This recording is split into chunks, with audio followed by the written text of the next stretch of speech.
We're live on a Saturday afternoon, which is not what Audioholics are used to. Typically, it's Sunday night at 11. But we have Enno Vandermeer, by popular request, the founder and CEO of Roon. So we're going to talk all about Roon today.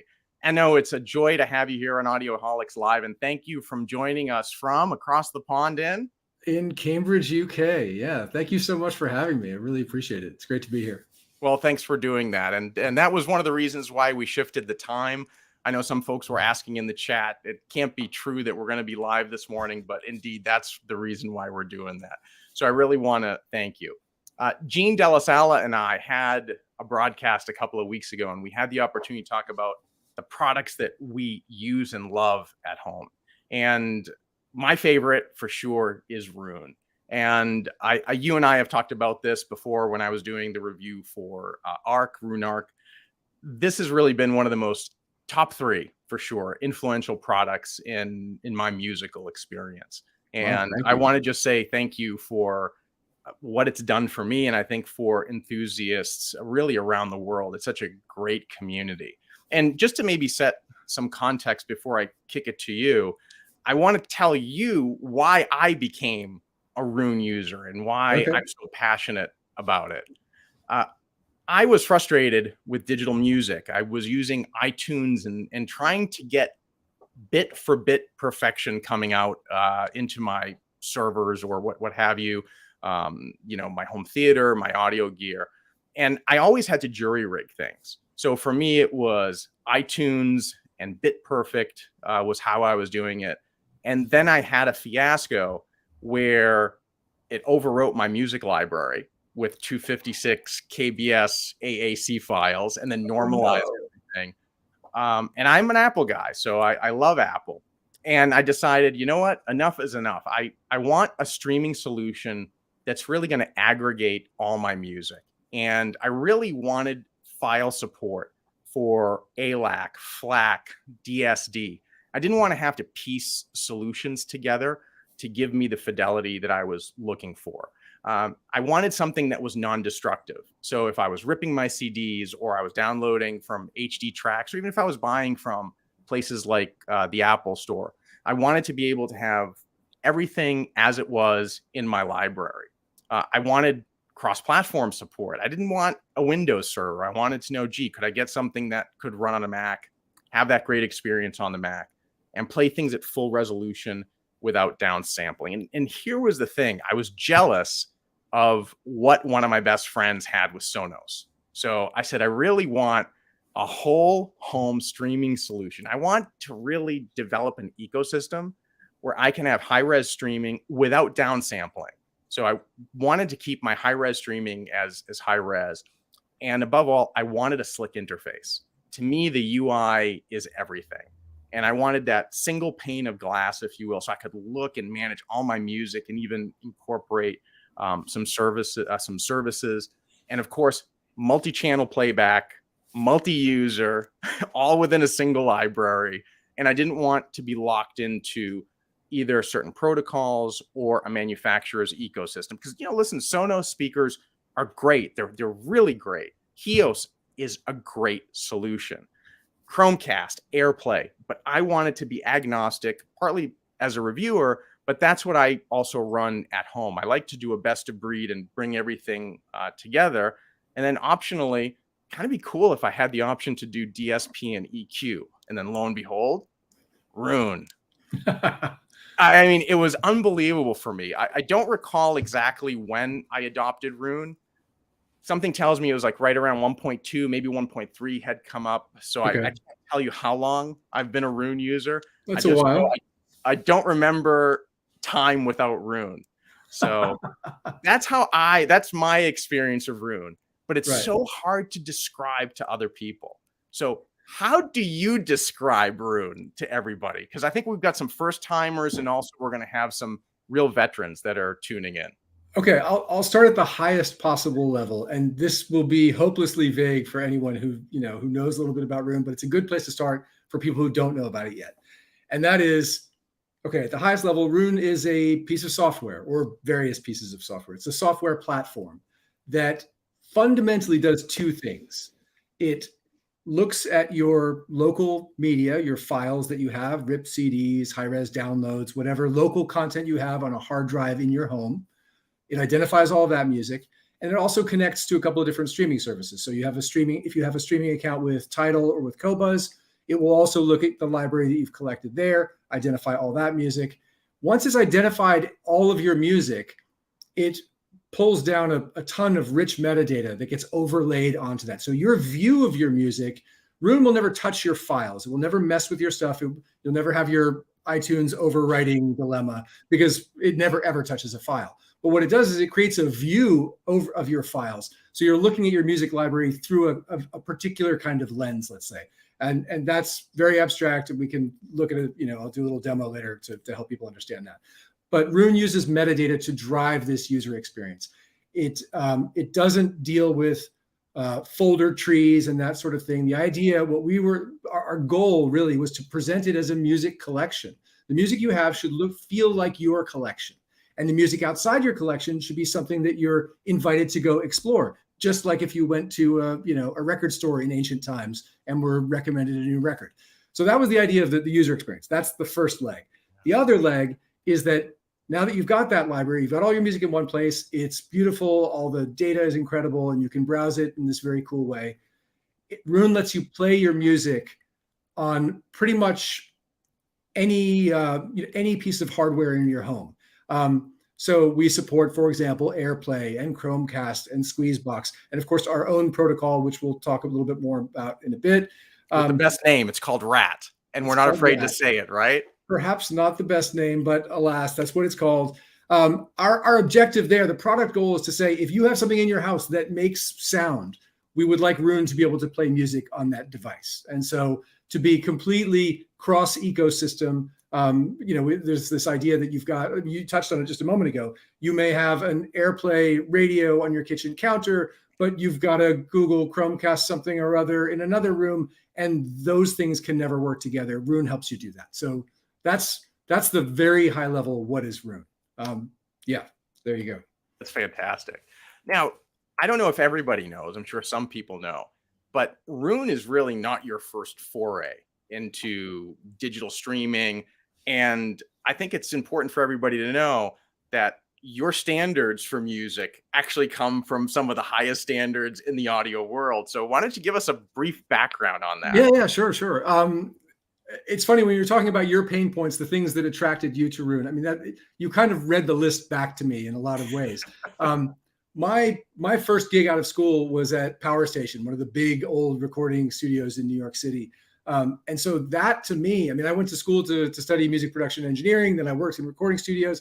And so that was kind of the backdrop. That was the baseline. So when the possibility of ripping CDs first became a thing, the idea that you would do it at anything other than 1644.1 lossless was preposterous, just because of my background, not because I had big opinions. It was just like, you wouldn't make a lossy rip. That makes no sense. So our baseline understanding of what audio had to be was at least as good as the source format that it comes from, right? And that was one of the frustrations. The CD ripping thing was so exciting because I had a couple of roommates that worked at record labels. We had a giant CD collection, probably 4,000 or 5,000 CDs on the wall at the time. This is mid to late 90s. And so ripping those was like, this was a revelation because you weren't stuck with the physical media. You could actually have everything in one place. I mean, we used to have a play stack next to the stereo that was like 10 discs high, and that's all you listened to because it was way too much trouble to go pick something new. So this idea that you could stick everything on a hard drive, and this is when hard drives were 60 gigabytes was the biggest one you could get, I think. So putting together a terabyte of storage in those days was an undertaking. I had a rack, like a 19-inch rack with, all these NAS units. But anyway, whatever. The point was that we saw the baseline as ripping Red Book quality for CD at the time. That's what was there. But in terms of how you could organize it, ripping it was one thing. What was the library management software? I mean, there were a couple of choices, but iTunes was kind of the de facto one. And this was the genesis of everything I've done in my career since, which was that I opened iTunes for the first time with not all, but a good amount of my music in it. And I'm looking at a spreadsheet. It's a list of songs. And I was like, no, that's not right at all, because I need to be able to open the jacket and read the lyrics and check out the credits and who mastered this. And that's not just a facet. That's a huge aspect of being a music fan to me, particularly coming from the professional side. Like, I'd sit around with my friends who were also all in that sort of New York studio scene, and knowing who played bass on something was a key part of the experience of listening to it, right? So not having that, I was like, wait. It's great to have it in one place, but this is terrible. This is not enjoyable. Half my fun is gone. Half or more of my fun is gone. So that was the first pain point that I identified. Like, I can't live like this. There's got to be more to it. The first, I met, Danny Dulai is one of my co-founders in Roon. I met him as a friend in the 90s, and we were just kind of messing around with this stuff as a hobby project, thinking, how can we make this library man? He had exactly the same problem. And we were he had been working on some music player software. And I said, well, let me help you with the user interface for it. Maybe we can make something cool. And that was it. It was a hobby. And we sat on that for kind of a few years. And then, I assumed, well, one of the big tech companies will come along and take iTunes or something very much like it and make it cool and fun to use. And nobody ever did. iTunes evolved into a store, which is a strategy. That's what it is. But no one ever did this thing that we were working on. So I found myself weirdly between careers in, I think, 2004. And I went back to Danny. I was like, we should do something with this software that we made. And that was the beginning of Sulus, which was, remember, the 2004, there were no smartphones. There was no streaming. Hard drives were tiny. Bandwidth was, barely available. So it was a very different world. Sulus, to make a product that worked, we had to build hardware. So Sulus was a hardware system with a giant touchscreen kiosk and, NAS storage units and streamer, LAN streamer units. And it was insanely expensive because we had to make it in such small volume. So it was very well received at the time. I think we launched it in 2006. That was the pinnacle. I mean, for those of you who don't know, or those of you who do remember, having a Sulus server, like, that was the pinnacle of digital music. That was the standard by which everything was measured. And yes, it was ridiculously expensive, but it really was. And it wasn't by choice. It wasn't like we were having a laugh. It was just, that's what it cost to make, unfortunately, in those days. And so, yeah, it was critically acclaimed, made product of the year everywhere, covers of magazines. It was very exciting. But we were young and naive and, whatever. So what we ended up doing was, Sulus was acquired by Meridian here in the UK, where I am now. And, our thinking was that we would, Meridian took over the kind of manufacturing and the distribution, all the stuff that we were really terrible at, so we could get back to focusing on software and product. So we were at Meridian for 6 years. I think during that time we did an app for HP that they preloaded on 20 million PCs a year, and then we started Roon at the end of that period in 2015.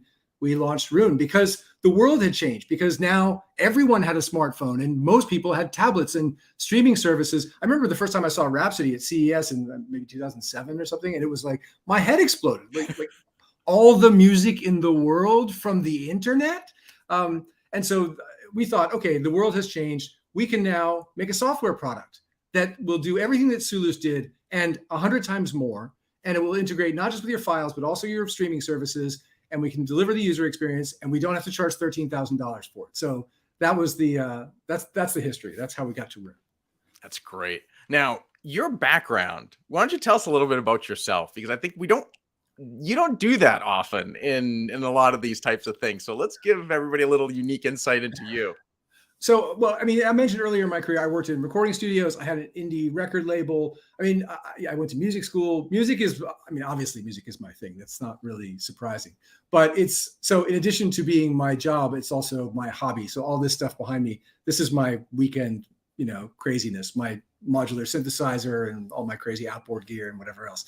So I'm still always, wanting to go back to that to some degree. So this is how I get to have both. I get to do Roon, and I get to have all this nerdy stuff as well. So now that we've talked a little bit about that, why don't we do a little bit of a deep dive into Roon's architecture so folks can understand? It's a little complex at first, but once I think you go through it, people are like, oh, that makes sense. And then we can go into some of the hardware platforms because we have some questions on that too. Sure, absolutely. Okay, so I think the easiest way to understand the way Roon works architecturally is to start with the simplest possible way to use Roon. And that is to download the Roon app for Mac or PC, Windows PC. It's a standalone app. It does everything.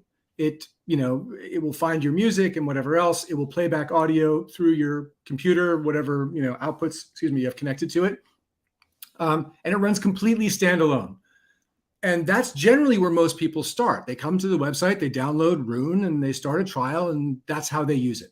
And that's cool. It's very convenient and it's easy to use. But what happens is that people, as they start to use it, realize, oh man, I'd like to do a lot more with this. So for example, they might install it on a laptop and then realize that, oh, on Friday night when the laptop goes to sleep and they want to listen to music, oh, that's not really ideal. So then, so the way Roon works architecturally is that it relies on what we call the core. And it's like a piece of server software. And basically that runs on, in the standalone case I just described, it's just running on your Mac or your Windows PC.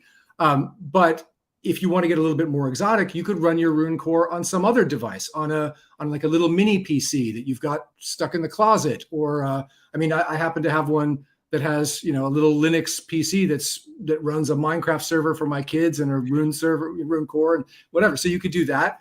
You could run it. There are some NASs out there. So if you have a big, powerful NAS, some of those will support a Roon server. Like Synology.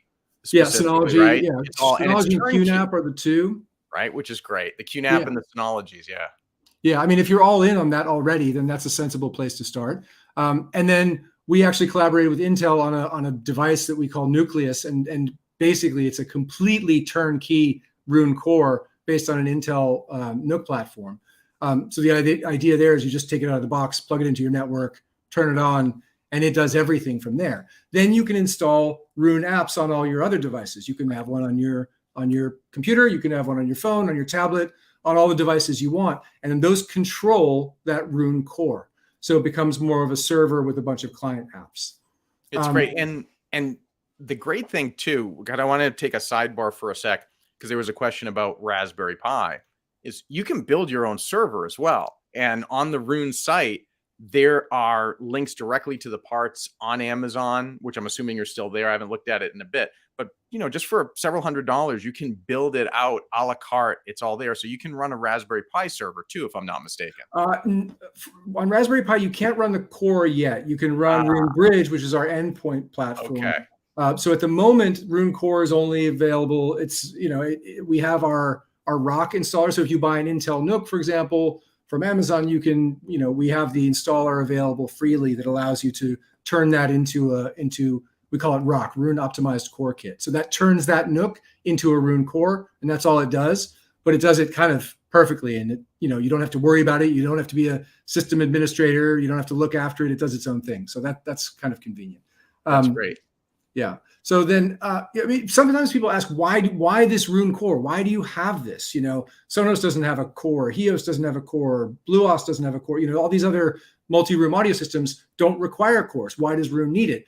And the answer is that Roon does quite a lot of heavy lifting locally in your home that those other systems don't do. So keeping track of all your files and applying metadata to them is one aspect of it. So if you've got a hard drive full of files, we'll look after that. But also all your metadata and everything about your library is stored on that core. Then there's the additional, because we don't have any other hardware on the network, when you're wanting to do multi-room streaming, something has to be generating those streams. Right. That's what the core does. So it could be sending one stream to your Sonos speaker and another to your Apple HomePod and another to whatever. The core does all of that. So it's kind of like the traffic cop for the data, also for the audio streams. And then, of course, lastly but not least, the DSP. If you want to do any kind of DSP, you need a piece of hardware in your home, on your network, that can do that for you. So the core does that as well. I will tell you, there's a couple of things when I have multiple zones, I have multiple rooms. I mean, Roon is the maestro. It's the conductor of my entire home. And it gets down to the point where if I want to do multi-room streaming, I can actually set any delays. on a device by device basis to synchronize the entire house. I mean, the granularity that you have just thought of, this is such a well thought out product. It's really great. And correct me if I'm wrong, the way that it used to be, because now I've gone to a Nucleus. I used to run this on a Mac server, and I just wanted an appliance. I wanted to simplify my life, have everything there. But for somebody who's looking to get into Roon for the first time, they might say, well, gee, I want to get an i9 processor, or I want to do this. The reality is that unless you, and correct me if the specs have changed, really, if you have a library under 100,000, you would do fine with pretty much an i5 processor. I don't know if those standards are still the same, or, you know, an i7. You don't need anything unless you're doing major DSP and major things along those lines on the endpoints. Yeah, the simple way to think about it is that really your available RAM is the constraint on your library size, because we cache so much data in RAM on the core. So if you have, I mean, I was talking to someone the other day with 300,000 tracks in their library. That's a meaningful music library. And that's going to take more RAM than a 100,000 track library or a 30,000 track library, obviously. So RAM is really the, you know, where you need to expand if you've got a big library.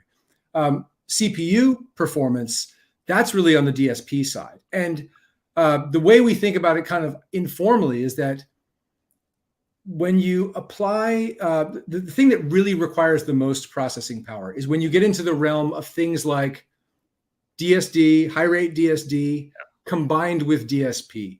So that's really where your specs need to go through the roof, because that's just a very heavy lift as an operation to be able to do that in real time. So if you're upsampling to DSD 256 and then, you know, you want room correction on top of that, Roon can do it, but, you know, brace yourself. You need a real machine to do that.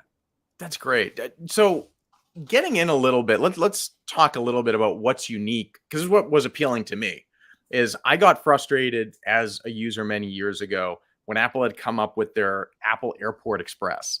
And I'm like, what a great idea. I can now stream audio from one room to another. But there was some digital artifacts that were coming through. I'm like, I'm tired of it. I want to stream bit for bit. So what was the idea, or how did you come up with Roon RAAT protocol? And why does an enthusiast need to know why that's important? Well, okay, this came out of I'm going to go all the way back now. In Sulus, we had our own protocol because we had all of our own hardware. You know, all the streamers we manufactured them. So we designed a protocol that would allow Sulus to be very, very stable on a network. And then when we moved to Meridian, we adapted that protocol and enhanced it to make it capable. I mean, the first version of the protocol, if I'm not mistaken, was only CD quality. And we went to Meridian. We upgraded its capability to 2x and 4x high bit rate.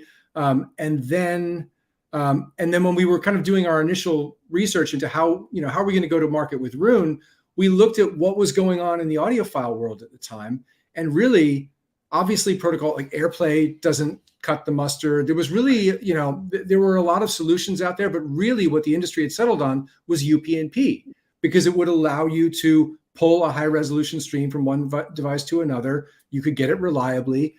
The problem with UPnP, I think there's a couple of problems. One is that it's a very broad standard with no enforcement or certification of any kind. So anyone can implement whatever subset of the UPnP standard they like, which is why in the world of real people, what you find is that using UPnP stuff is kind of a mixed bag in terms of the experience. It's not, sometimes it works, sometimes less well, So we thought, okay, this is the pain point in the high res world. The customers that we want to talk to have high res content and they want to play it back on premium audio equipment, and that is not a solved problem in the world today. So we said, what can we do? And we made a big matrix of every streaming protocol that existed in the world at that time and each of their capabilities, and said, what's the mix of all these capabilities that we would need to put into a new protocol that would scratch everyone's itch, that would do everything that everyone needed in our world? And that's where RAAT came from. That was that spec.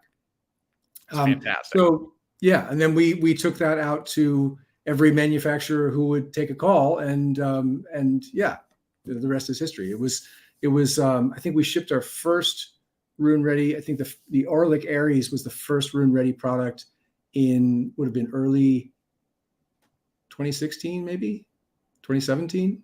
I think 2017, January 2017 CES. And now there are nearly 200 manufacturers on board with that program. So, yeah. That's great. So one question here from the audience is, can I run Roon RAAC on my own Intel or AMD server build instead of a NUC? Okay, I'm going to be very careful not to step out of my depth here because my knowledge on this particular topic is like that deep. The RAAC installer is designed for a couple of different models of NUC. People do install it on all kinds of x86 builds that they do, and frequently they have success. The thing is, it's not designed to be a completely generic platform that will run on any CPU, whatever. So the answer is, it's not a very satisfying answer, but I think the answer is your mileage may vary a little bit.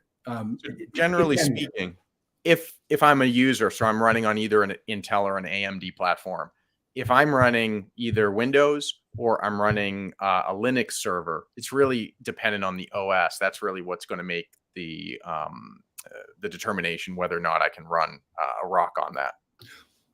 Actually, let me clarify. RAAC is an installer that it puts our own Linux distribution and the Roon core onto that device, and Okay. it transforms that particular device into a Roon core, and that's all it does. The alternatives to that would be, you could have a Mac Mini that's running Mac OS. You could have a little Windows machine. You could have a Linux server. And on any of those, we have a download that you can get from our website. It's just called Roon Server. And that's a software core that you can put on any of those platforms. So there are really a lot of options for how you can run your Roon core. And that's, I think, what a lot of people get a little, mystified by is, what is it exactly? Well, it's really, really flexible is the answer. So depending on what hardware you have or what hardware you plan to get, there's almost always a solution to run a Roon core on that. So basically, if I have a Mac OS or a Windows or OS, I have a download installer that's available right from Roon Labs. It just makes it super easy. Yeah, so and the Linux version is, I mean, if you're comfortable getting around a Linux machine, it's a pretty trivial install.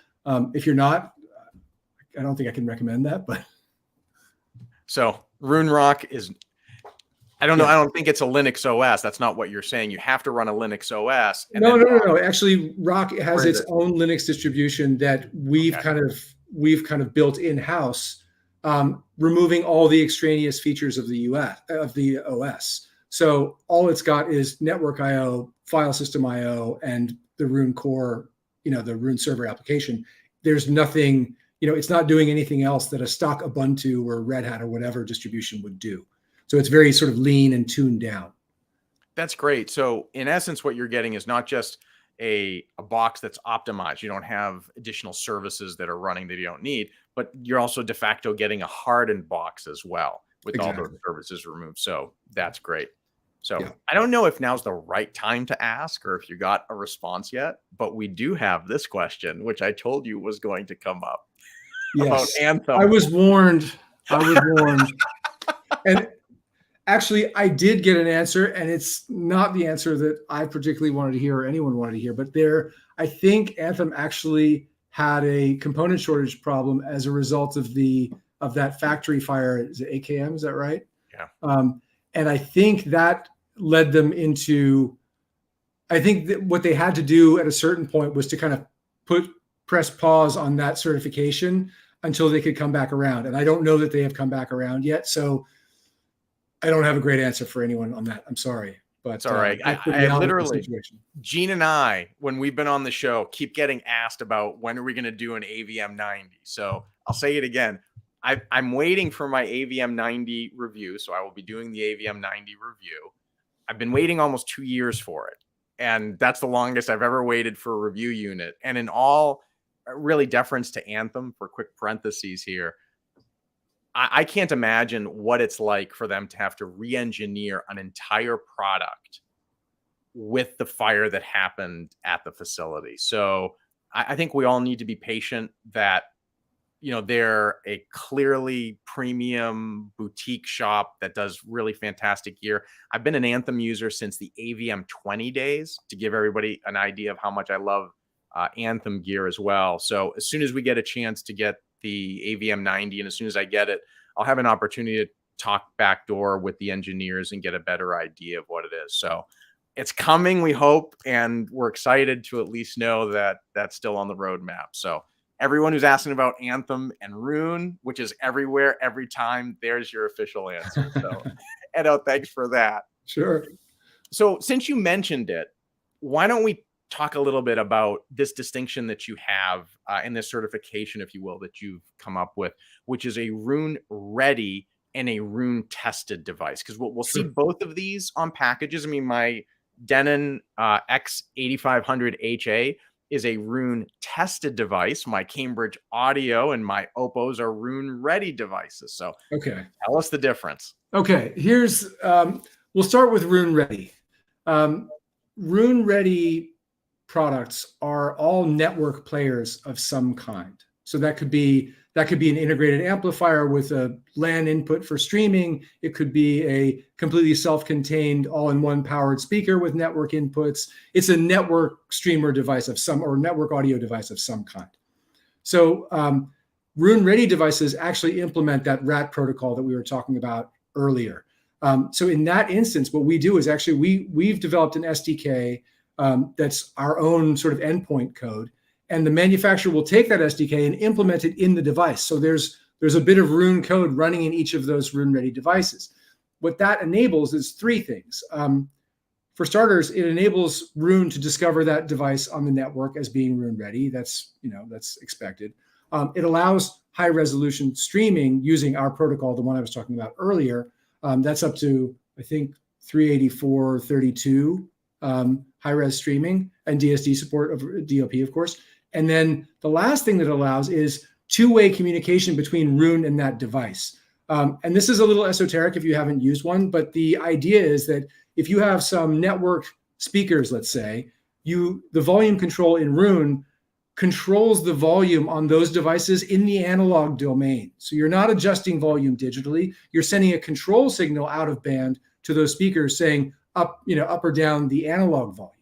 And the reverse is true as well. So if you've got an integrated with a volume knob on it, and you turn the volume knob on the hardware device, the volume slider in Roon will track that as well. That also includes metadata, things like that. So if you have a device with a display on it, like I have a Name Unity Atom that has a nice bright display on the front of it, you get the album art on there. So that's another cool thing, that we can actually push metadata to the device. So all that stuff is part of Roon ready. But the important thing is it's only network devices. Those are the only ones that can be Roon ready. That's how it works.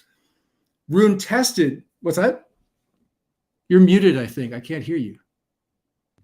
I had myself on mute. Sorry about that. No, that's okay. Just really quickly, I had the Name Atom in for review. I fell in love with it.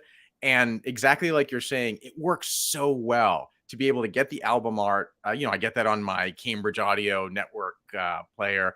It's just so well thought out of how you're translating that experience consistently on these kinds of devices. So just a little insert in there. Yeah, we worked very closely with them, and that's I think it's a sort of a banner product in terms of how the Roon ready implementation works. It's fantastic. Okay, so Roon tested is something different entirely. Roon tested is devices generally that Roon doesn't talk to over the network. So, or it may be over network, but not using RAAT. So, for example, a device that connects from your PC to the device via USB or via HDMI, so wired connection, or network using protocols other than RAAT, so AirPlay, Chromecast, Squeezebox. All of those other devices fall into that Roon tested category, because we're not responsible for any of the software on those devices. All we can really do is collaborate with the manufacturer to get one into our test lab, test it with Roon, make sure it does the right stuff. And so that's obviously where the Roon tested name comes from. There's another very important thing that we do, though, and this is kind of subtle, but when we test each of those devices, we also profile them. So we'll say in device A over here, the DAC is capable of sample rates up to 96K and bit depth up to 24-bit. And that goes into our device database that Roon now, has built in. So when you plug that device into Roon, it'll look at it and say, oh, I know what that is, and I know what it can do. So Roon can automatically kind of optimize the audio stream to that device. If you try to play a 192.24 file onto your thing whose DAC can only support 96K, Roon will transcode that audio in real time and downsample it so that it can play back on that device. So that's another part of the Roon tested, is this device profiling idea. No, you're right. When I have, let's see, I'm running Roon now on my Mac. So my AVR, the Denon X8500 HA, is now Roon tested. So it comes up with the icon, it has the profile, everything that's there. And when Gene and I had gone down we were in New Orleans, and we had gone down to a Sound United event, and we had the opportunity to sit down with the product manager and the engineering team. And they said, okay, are there any features or things that you'd like to give us feedback on? And I was hot to trot. I said, yes, I want Roon. I want Roon to be on the Sound United gear. So I'd like to think some way, somehow, that had an influence. I would like to see the Denon and Marantz products Roon ready at some point, not just Roon tested, but I've got it connected via HDMI to one of the Denon ports. So I'm getting that fidelity there. But that's a great explanation. So that way the enthusiasts understand the difference.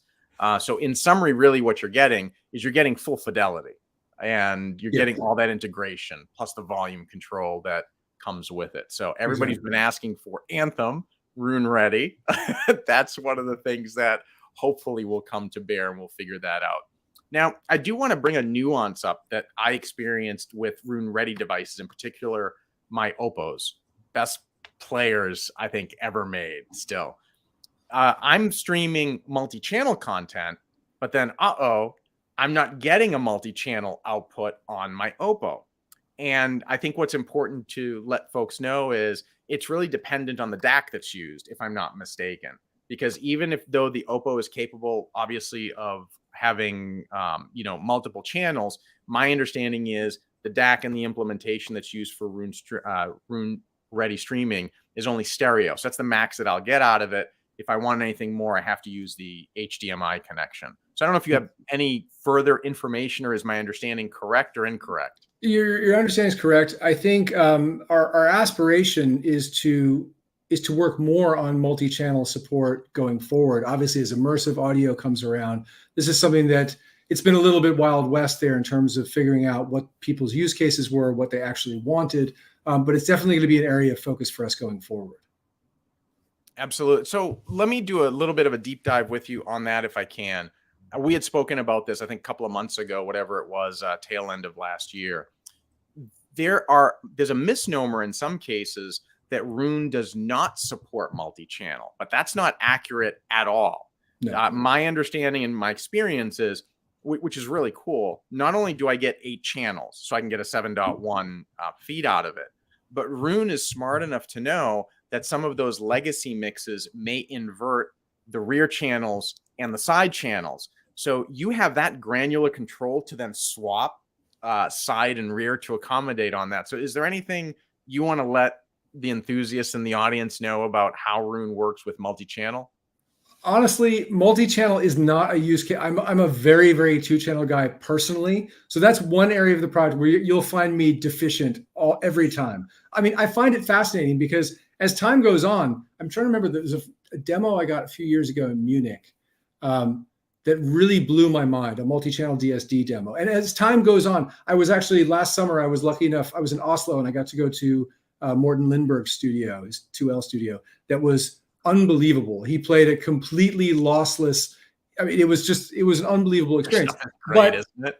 It is. And I've just sort of been saying, well, I'm gonna wait, sort of stage left and wait for that stuff to kind of hit its stride and get to prime time in terms of, what's the best way to do this. I haven't jumped in myself yet. But yes, Roon does allow you to configure your own channel mapping strategy and that sort of thing. I don't actually use it myself, so I'm the wrong person to ask. Sorry. No, it's okay. And I'm more of a 2-channel guy myself. So the majority of my stuff is in 2-channel, but it's there, which is fantastic. All right. That was good to do the deep dive in there. Tell me then, if you can, about a little bit about the Nucleus. So let me see if I can bring up one of the images that you all had sent me. But if you could, I'd love for you to do a little bit of a dive on that. Sure. Yeah.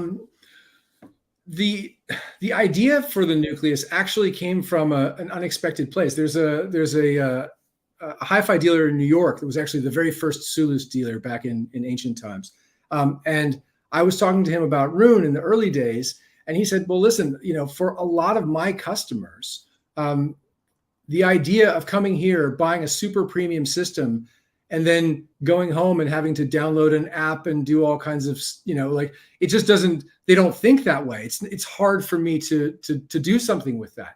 Is there any way that you guys can make a box that has all the Roon magic built into it, where all that complexity goes away? And I can just say, take this box and I'll plug it in for you, and that'll be that." So that was sort of the birth of the idea for Nucleus. As I mentioned, it's an Intel platform inside. There are two different models. There's Nucleus and Nucleus Plus. One is sort of the sort of thresholds that we were talking about earlier.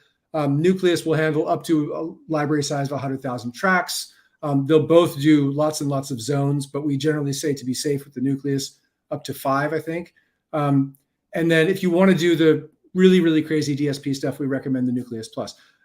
They look the same. They work the same. They're just a Roon core. So you can see there, all you do is plug in power and your Ethernet, and that's it.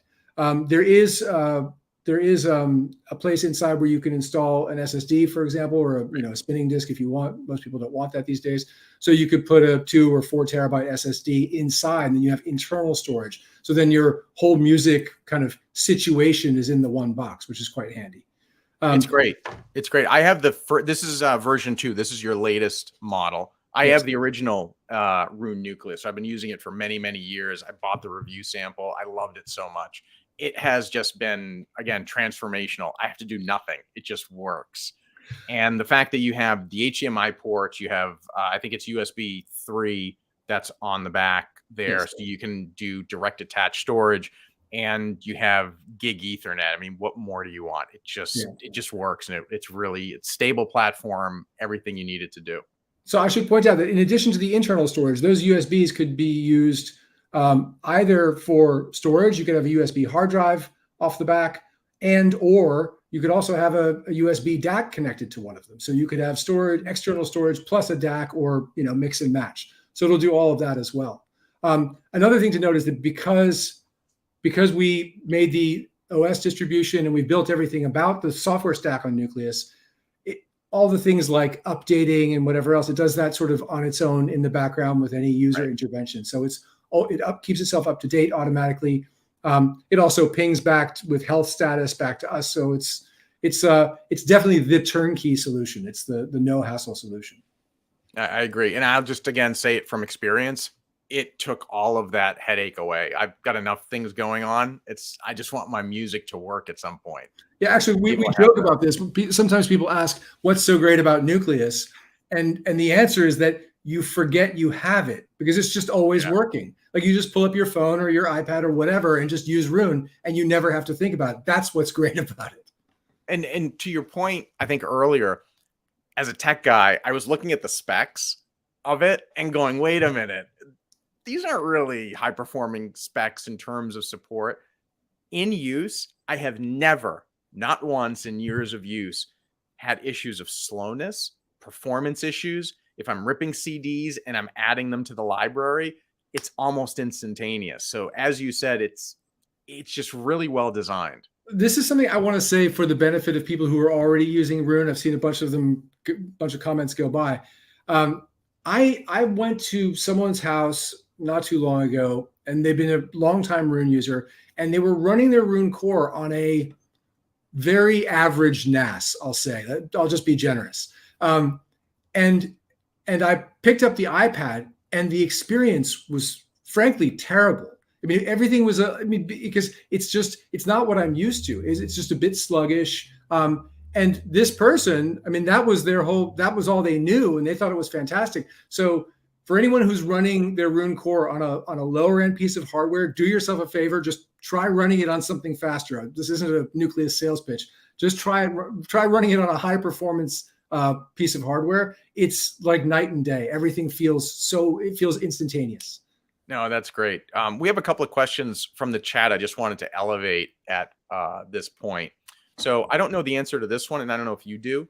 So for multi-channel audio, can Roon distinguish between native spatial audio mixes and those that are simply upmixed from the streaming source? My impression is Roon does not currently support spatial or Dolby Atmos music. So if that's the intent, it's really not. It depends on whether or not Roon doesn't even make it. I mean, it doesn't support spatial the way you said, and it doesn't make any attempt to distinguish. This is, I mean, as we move forward into more and better multi-channel support, I think this is the kind of question that we'll be answering in the future. But today, no, that's not the case.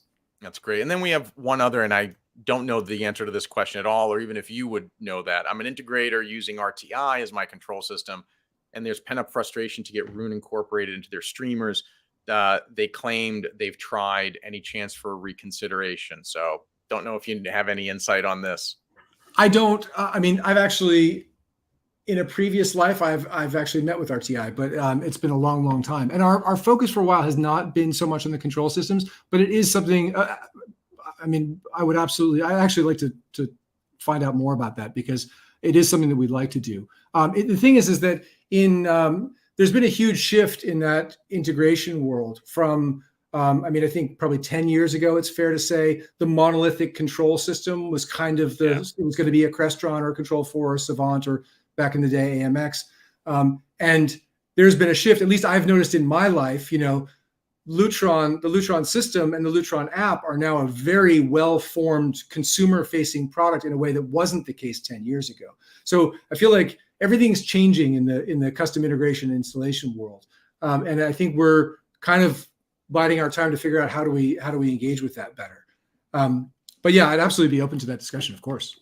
Sure. And there's another one I just want to mention. Yes, Roon will do multi-channel. So as long as you have a multi-channel file downloaded from HD Tracks or whatever, it will support that.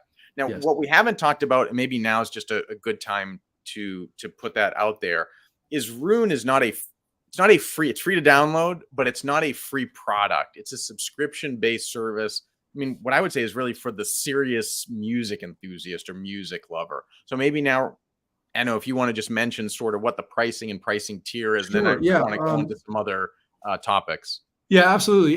There are 3 ways to pay for Roon. There are 2 recurring subscriptions. So there's a monthly plan for $15 a month, and there's an annual plan for $149. There's a lifetime for $829. It was a little controversial, I think, when we started. I think the idea of subscription-based software was fairly new. Adobe kind of blazed the trail a little bit, but then they were soon followed by Microsoft and basically everyone else. I want to touch on this just for a minute. It's a philosophical point, which is that from our perspective as the developers of Roon, the value of a subscription, yes, it's a recurring cost. Absolutely, I get that. I have a bunch of them myself, like we all do. For us, I think of it as philosophically motivating us in the best possible way, because we feel like we have to earn your subscription every month or every year or whatever. And you can always vote with your wallet and leave. So the idea is that I feel like selling someone software and then updates at arbitrary intervals in the future feels like a less genuine relationship. And that's honestly why we picked it, is that this will keep us sharp. This will keep us at our best. If we don't implement the features that people are asking for, they will stop subscribing. So yeah, just a bit about that. We'll get into that in a sec about your new features, which I'm excited to talk about. But let me show you all, maybe who aren't Roon users, just sort of my little use case here. So I'm just going to share. I have my Roon endpoint up on my computer. So if I'm looking at my Roon instance, I mean, here's the value that this brings to me is I have everything at my fingertips with Roon. So it doesn't matter. I have my Cambridge CXN V2 enabled with AirPlay. I have my Apple Studio display that I can stream to. This is the Cambridge CXNV2 with RAAT protocol. Here's the instance where it's running Chromecast. Here's my Denon exposed, my AirPod, my HomePod Mini. There's one of my 2 Oppos, the B&W Panorama 3. I mean, I can just go on and on. Plus televisions. There's my Sony OLED, my Vizio Quantum. All my devices are right here with Roon. So there's so much tremendous value. And then what you can do is you can group all of these disparate devices and create groups. You can stream to groups. You can manage them independently. So it's just really such a well thought out product in so many different levels that this is where, why am I going to pay a subscription? That's the afterthought. Is, do you have a use case where you have a complex setup or you really want to manage something for the whole home? I mean, that was really, again, that was the catalyst for me of why I went for Roon. It was a big part of our use case going into this, or our sort of like our primary use case that we thought through, is that,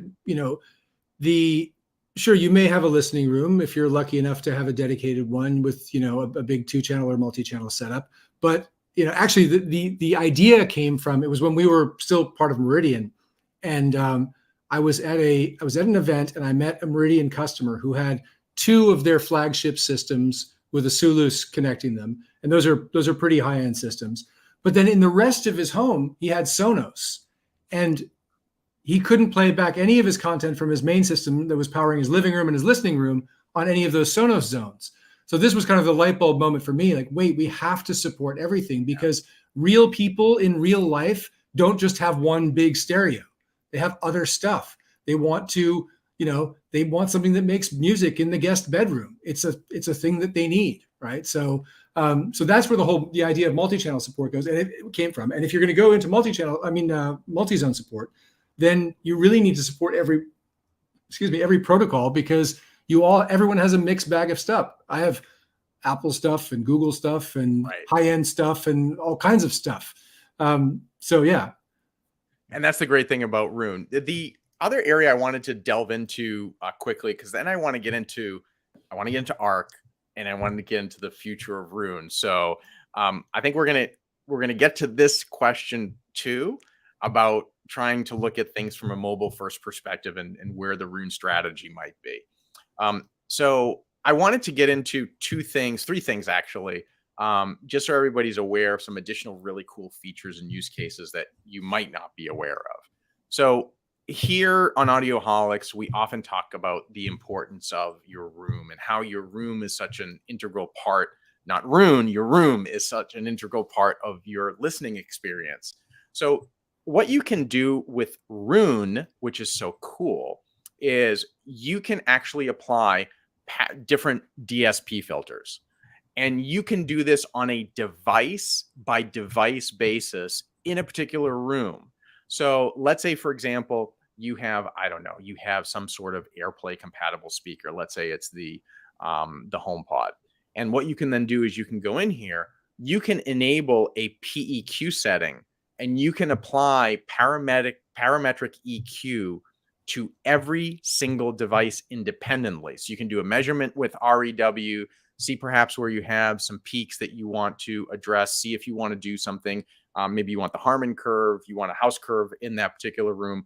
All of these things you can do by doing that. And the opportunity to fine tune your setup on a device by device basis is unbelievable. So this is part of the power of what Roon gives you that you don't really have with some of these other products or services. So you can really tailor the product, integrate it into your whole home. So this is what I keep trying to tell Gene. I'm like, Gene, you got to get Roon. You got to get it in your setup. You've got to experience what's so great about it. So these are some of the really neat things that you can do.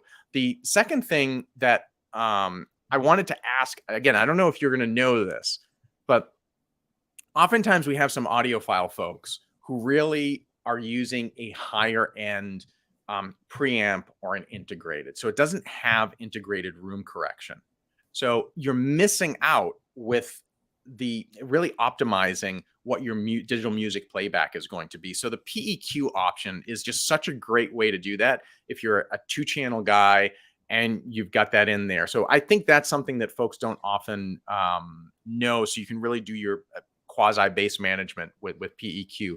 The second thing that I wanted to bring out, and I know I'm not expecting you to know the answer to this, but if I'm running a Windows or a Mac PC, and I think it's available on the Mac, I could actually download RAAT onto that computer. I could then optimize that RAAT as an endpoint or the server, and then I could run room correction with Roon being on that computer, and then I'll actually have room correction going from Roon through RAAT to my speaker. So I don't know if I confess that I don't know how you would configure that. I don't know if that's possible. I mean, in theory, it sounds plausible enough. The only way that I've done room correction is doing the measurement with Room EQ Wizard and then uploading that filter into Roon and saying, you know, put it on this zone, which is the recommended approach. So that's the one I've done. I guess, yeah, I don't know how RAAT works on a Mac, for example. I'm not sure how that would be set up. I'd be curious if anybody else has done that, because it's been a question that I've had with a use case. Because hey, let's say I have an IR, you know, or an audio research, you know, high-end 2-channel gig. I'm, you know, not necessarily going to get room correction on that. So all right, we'll move on from there. And there's another feature that you put on, which I think is really cool, and it's Chromecast displays. So I've been fooling around with this a little bit lately, and how you thought of this and how you can apply this when you're thinking about something in a whole home situation is really cool. So would you want to talk a little bit about what it means to have a Chromecast display and what the potential and power of that is with a Roon user? Yeah, absolutely. So we have this this display mode that will that can stream video display to any Chromecast device or any device with a web browser. So I have it in my living room on my TV. It's a LG smart TV, whatever. I can put the Roon display on there. So what that will do is it will show me a now playing display. That could be that could be a slideshow of artist photos, or it could be the album cover and some information about the album that's playing right now. It could be lyrics that in many cases will be synced to the audio, so the lyrics will scroll by as you're listening, that sort of thing. The idea is, for me personally, the use case is something's playing that I don't recognize. I want to be able to glance across the room and see what it is without having to pull out my phone or do whatever. So the display is something you can just glance at. It's always telling you about the music that's playing right now. So TV is kind of the primary use case, but you could have any device, like I said, that's got a web browser. Oh, there you go. Good. I was trying to figure out how I could show you here, but I took some screenshots this morning. I'm like, I want to talk about this. Let me just capture something quickly and be able to at least bring it on. And what's great about this, I can do this to any display that is running Chromecast. So if I have one Roon server, I have my living room set up, I can stream whatever music I'm doing. As soon as I stream it, I can automatically set my television to pop on what the artwork and the lyrics are going to be. If I'm streaming to another room, I can automatically synchronize it there. So I don't have to have a dedicated device in every room to do this, which is cool. Like you do with an Apple TV, for example. Sure. But one important thing to note, and we designed this to be pretty flexible, to say that my audio stream for this song may be going to my RAAT capable, DAC or integrated, but the display is up on my TV. So we kind of decoupled the two. Right. So you can say on that TV, show the now playing data for that device. And so it's very, very flexible. It's really a cool feature. So I just wanted to make sure we had a chance to touch upon that. Every time I try to do a deep dive on Roon, I will, and this is a compliment to, I don't know who manages it on your end, the support articles, the knowledge base, anything that I want, especially with the community and the forums, you get such great insight. And Danny is so active as well in the forum. So for those of you who don't know, Danny's one of the co-founders, and yep. I know you mentioned him earlier in the broadcast. You really have access directly to you all on the back end. So, it's interesting. I mean, providing quality support to a large user base it's a challenge that lots of tech companies go through. And I think our community site has been very, very successful in that. We've been we've been growing the knowledge base over the years. I think it's becoming more and more comprehensive as time goes on. But the thing is that our Roon is an enthusiast product. We're all enthusiasts. So what you very often find is someone coming to our community site asking a question, and we don't even have time to answer. Like, other users will come in and say, oh yeah, I've seen that. Here's what it is.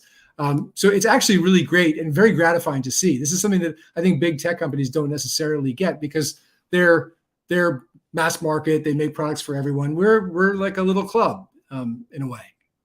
It's great. So let's talk a little bit about the future. So I'm sitting at home. All of a sudden, I get an email from Jacqueline. So Jacqueline was handling the Roon account. And I'm like, what's this, Roon 2.0? And then I open it up and I said, you got to be kidding me. Roon is mobile. So it didn't come with a major splash. And that was, I think, the most shocking thing.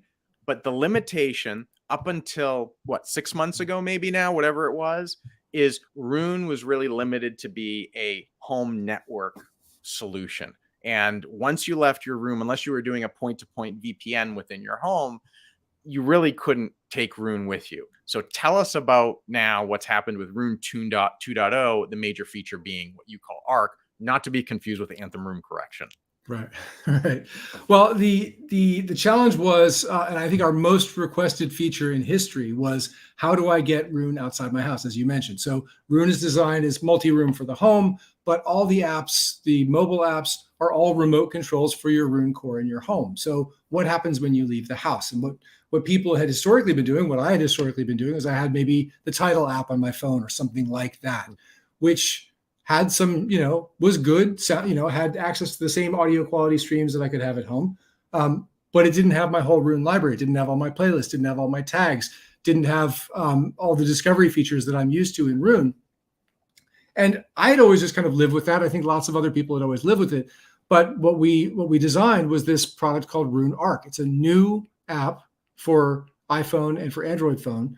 And what it does is it connects back to your home and basically exposes your whole Roon library to you while you're on the road. So there's a couple of ways you can listen. For starters, when you're at home, you can sync content from your Roon core onto your phone. So you can actually offline that music so it physically lives on your phone. So you can take it out of the house. In that case, you could be on a plane, you can be in airplane mode, and the audio files are actually on your phone. So you can play back whatever you like. Or I shouldn't say or. All these things can be used, kind of mixed bag. Roon can also, it will give you access to your whole library when you're on the go. The Tidal and Qobuz streams will come directly from those streaming services, and you can play back files from your server at home. So you're on vacation, you forgot to bring those 2 albums that you desperately need, and you can actually just either stream them or download them from your home onto your phone while you're away from home. So this is something that everyone had been clamoring for a long time. It was probably one of the single largest engineering efforts we undertook, but we shipped that last September. So that app is called ARC, and it's sort of an adjunct piece to Roon. But yeah, that's the idea. It gives you the whole experience on the go. And it's free. So it comes with the Roon subscription. There's nothing extra. And then you had some news. So when I did the Roon ARC review, I was asking you, well, there's no CarPlay, and there's no Android Auto. And that's a major thing. And your point was well taken when we spoke. And I really appreciated that, having done software development, having done, software life cycles, and you're trying to figure out what features are worth development time, because you have to make that decision because you have finite resources, finite people. And I appreciated your responses. We're really looking for the community to tell us what the next step of Roon ARC is and what the evolution is. So I guess the voices were loud enough. And 2 weeks ago or so, we had what? There's a lot of this in our history, though. I mean, I remember our 1.0 product did not support DSD as a format, for example. There was no ASIO support, and there was no iOS or Android remote app. That was 1.0. And basically we put it out there, got overwhelming feedback, and some of those things, DSD support we had within 30 days, I think, of 1.0. In an update. So this works really well for us. Tell us what you need, world. So we said, what's a kind of a sort of a minimal viable product for ARC, and let's let the world tell us what they need. I happen to drive a car that has neither, CarPlay nor Android Auto. So, I had no voice in this. But it turns out that was the overwhelming response. Like, guys, you forgot the most important thing. So I think it was we shipped ARC in September, and CarPlay was in, I think it was just after the new year. And so, but that's what we do. We can trust our users for that. It's been great. So I've been using the CarPlay edition of ARC, and I found it just to be fantastic. So I took a couple of screenshots. I'm not going to bore everybody with it, but it functions as you would expect. And I think that's your point. It's seamless. All my playlists, all the metadata, everything that I would want to have on the go is there. And Android Auto was just released. Yes. I don't know how long ago. So if you're an iOS user, you're an Android user, you can now take all your Roon stuff on the go. And as I've said before, just be very careful how you're doing it if you choose to do it, so you don't open up all these massive security holes on your network. Enno, I just want to raise one item to go back here. Ward's asking, can you broadcast audio video to multiple devices simultaneously? And of course, yes, you can with Roon. And you can group them by protocol, all that great stuff. So that's a good question. Yeah, really, the only limitation there is going to be the performance of your CPU to some degree, but probably more importantly, the amount of about your network really is going to be the limitation. I've had a lot of zones going simultaneously and never really had an issue. So yes, absolutely. That's great, and you can transfer. Well, maybe now's a good time.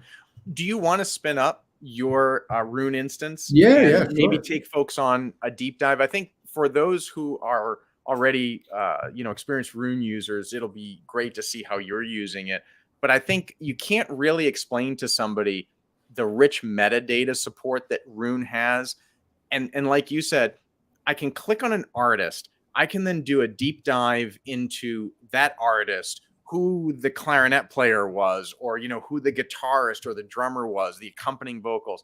It literally is as close to an album experience with the jacket as you'll get in the digital world. Yeah, absolutely. So I talked earlier about how Roon first identifies all your music, both files and streams, and then adds metadata. So what we're looking at here, almost everything I'm going to show you is that metadata. We're rarely ever looking at the files themselves. So here I'm looking at a view of Bob Dylan. I've got biography, I've got links out to his socials, his sort of biographical data, here bands that he's been a member of. I can go through this is in my library, tracks by popularity, albums in my library. So this is organizing my own music. And that's sort of always the key and first use case. If you go back to the home screen, this is my library. This is the most important thing because I'm a collector. This is how many artists I have. This is how many albums, tracks, and composers. So that's always the first thing you see is my stuff, my Dylan stuff. But then here I'll get some recommendations for Dylan albums that are not in my library. Here, because Roon has ingested all this metadata from all these different sources, it will surface insights. Like this would be different every time I go to the Bob Dylan page in Roon.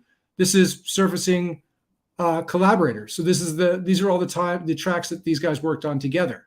That's something that you really couldn't know unless you had read the liner notes to every Dylan album. And then, so I've got some similar artists, new releases. So the thing is, I may want to just get to my Dylan and play my Dylan, but if I'm browsing around here, well, here are new releases that might suit me given the fact that I'm now looking at Bob Dylan. If I were on my home screen or I were looking at a classical composer, the new releases I would be seeing would be totally different. So these are for the context of browsing Bob Dylan.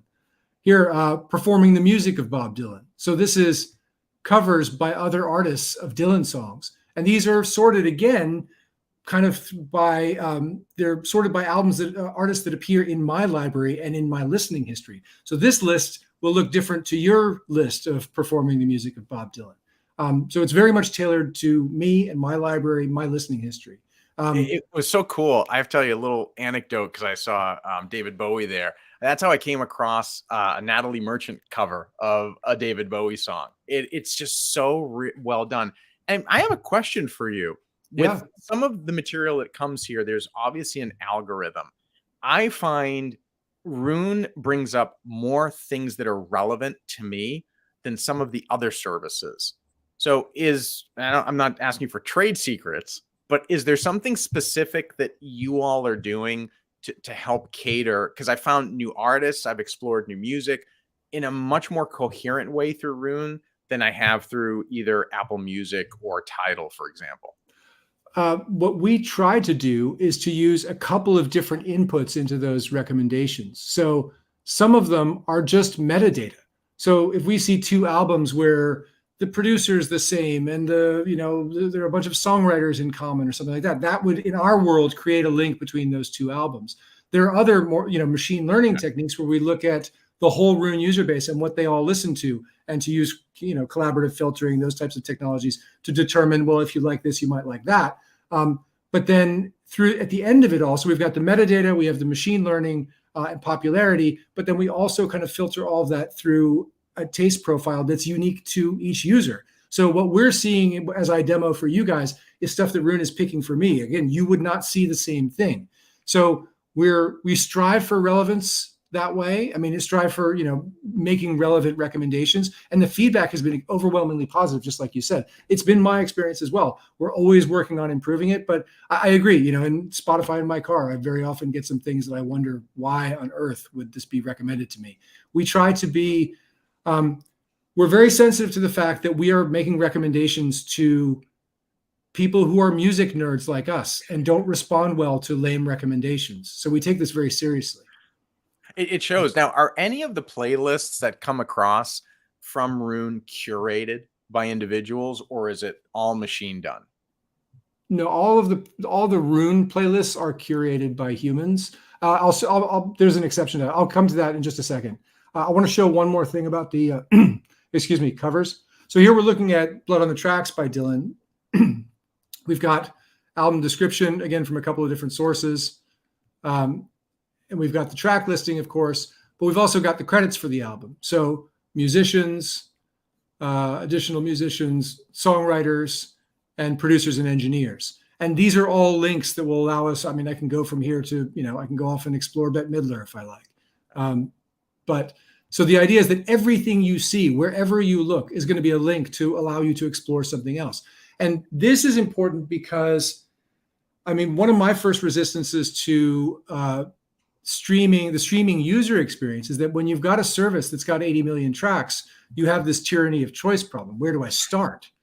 And so what we do is we say, well, our users, because they're music enthusiasts, have some library. It could be modest, it could be 80 CDs, or it could be like the guy I told you about with 300,000 tracks, but you have what you like. So let's use that as a jumping off point to explore other artists or, other content. But it's relevant to you because it's starting with the fingerprint of your own collection. One other thing I just want to show you about the cover thing. That's let me show you some other examples. I want to touch on classical briefly, just because what we do in Roon with classical music is so different to what you'll see anywhere else. Classical music obviously doesn't fit into that sort of artist, album, track, data structure of contemporary music. So we start with the composer.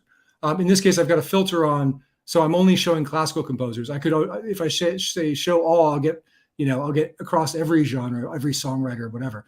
But if I say classical composers here, I can go look at Beethoven, for example. And here we're looking at something that looks a lot like the Bob Dylan page. It looks like an artist page, but actually it's very different. I still have a biography. I still have a link to his Facebook page. Who knows what that is, but it's there. But what we're seeing here, obviously Beethoven never had any albums. He lived long before recorded music. So what you'll see here is albums from my library that feature works that Beethoven composed, which is how we end up with Vince Guaraldi's Charlie Brown Christmas. Für Elise is on there, so it shows up in this list, which is very cool. Again, you really have to look at every single detail on every bit of, every album's liner notes to be able to generate lists like this. But another thing that you wouldn't see on the Dylan page is compositions, this emphasis on composition. So here are some compositions in my library, but down here, even more importantly, notable compositions. So what Roon has done here is it's gone through every work that Beethoven composed and said, well, the most prevalent ones in terms of form tend to be symphonies, concertos, sonatas, and string quartets. So those are the 4 that are displayed here, and I can kind of page through them sorted by popularity. You were really the first product that got classical music. It wasn't until Primephonic, and I think maybe they've been bought out by Apple now. I think they were, yeah. That was that's one of my big flavors is I love classical music, and being able to do exactly like you're doing is having a music solution and a music server that understood how classical music was structured, how to break it down.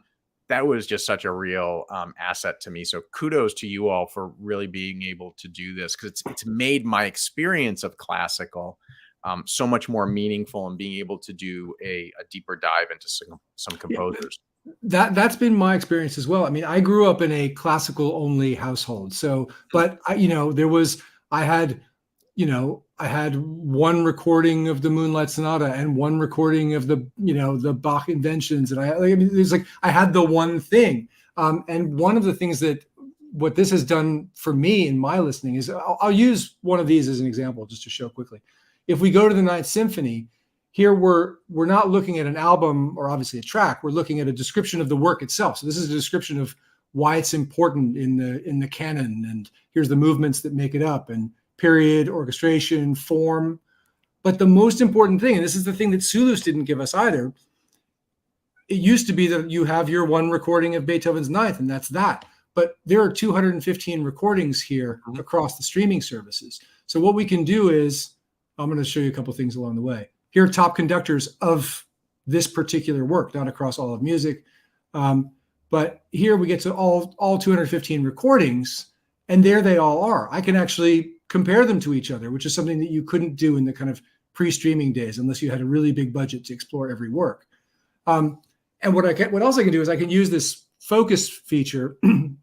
Roon users will probably know this, but for everyone else's benefit, this is sort of a multi-dimensional filter that lets me take any of the metadata about the stuff that I'm looking at right now and allows me to filter it. So I could say, for example, I want all the performances conducted by Herbert von Karajan and performed by the Berlin Philharmoniker. And so of those 215, those are the 6 I need to listen to right now based on those parameters. So I can go and look at different performances by the same ensemble with different conductors, with different soloists, and recorded in different decades. You can kind of slice and dice any which way with this. So that's sort of the music nerd's dream right there. At least for me, that's my dream.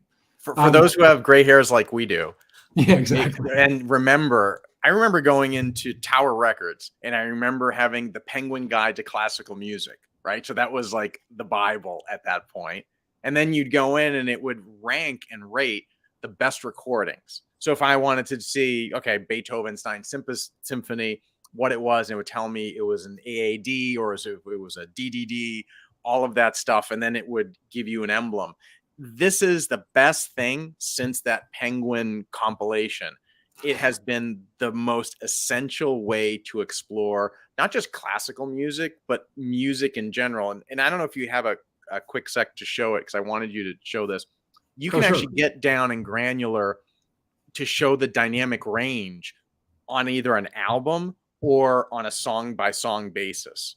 Yeah, so here you'll see it right over here on the right.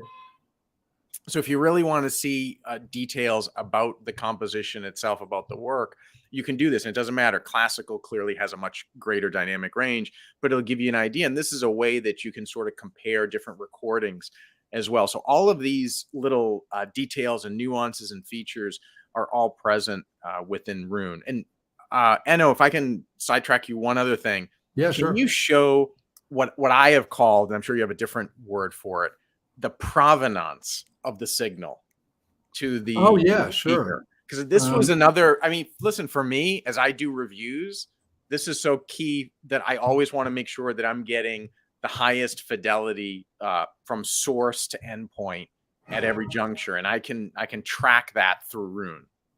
So this is not going to be a great example because I'm just playing through my local, my studio display, as you can see. Hang on.